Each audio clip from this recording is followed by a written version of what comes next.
안녕하십니까. 조세 전문 변호사 고성치입니다. 적격 분할 두 번째 이야기입니다.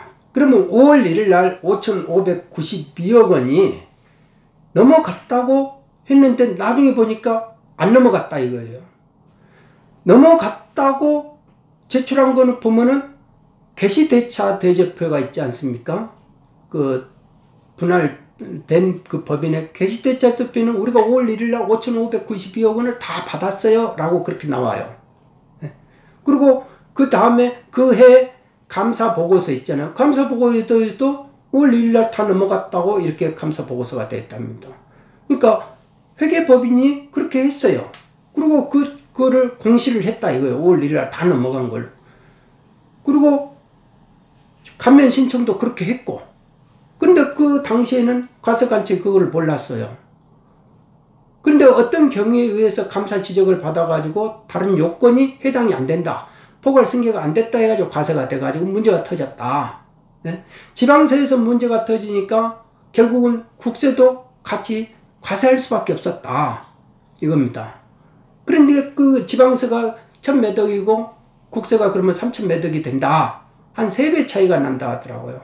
그렇게 해서 한 4,000억이 넘는 그런 세금이 부과됐다 라고 되면은 1심에서는 가만히 이렇게 보면 5,592억 원이 5월 1일 날 넘어간 걸로 다 서로가 인정을 하는 겁니다. 납세자도 5,592억 원은 5월 1일 날 넘어갔습니다 라고 이렇게 주장을 하고 그렇게 증거를 그런 식으로 말을 해요. 그리고 그러면 과세관청은 이제 지자체가 있고 국세청이 있어요. 국세는 국세청 쪽에서 해야 되고 지방세는 지자체 쪽에서 해야 되는데 과세관청들이 다 꿀먹은 벙어리처럼 맞습니다 이렇게 돼버린 거예요. 1심에서는. 그런데 2심에서는 금융거래자료 그리고 5,592억 원이 넘어갔다는 금융거래자료 내역을 줘봐라.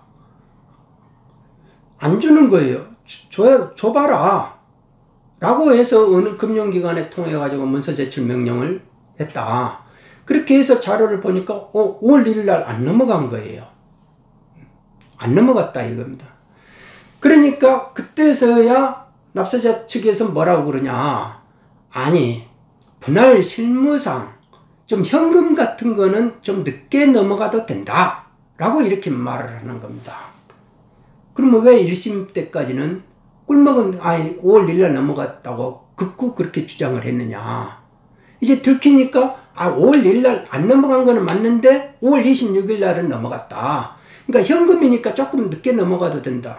근데 그 말 속에도 어폐가 있는 게 만일 그 예금을 질권 설정을 했다. 그러면 그게 현금이 아니죠.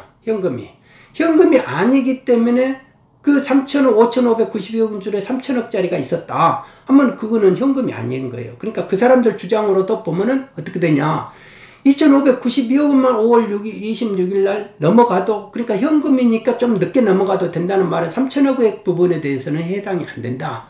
그러니까 그 말도 어폐가 있는 말이다. 이겁니다. 그러면 5월 1일 날 안 넘어갔었는데 그럼 어떻게 해야 되겠느냐. 이거 감면해 줘야 됩니까? 여기까지가 두 번째 이야기입니다.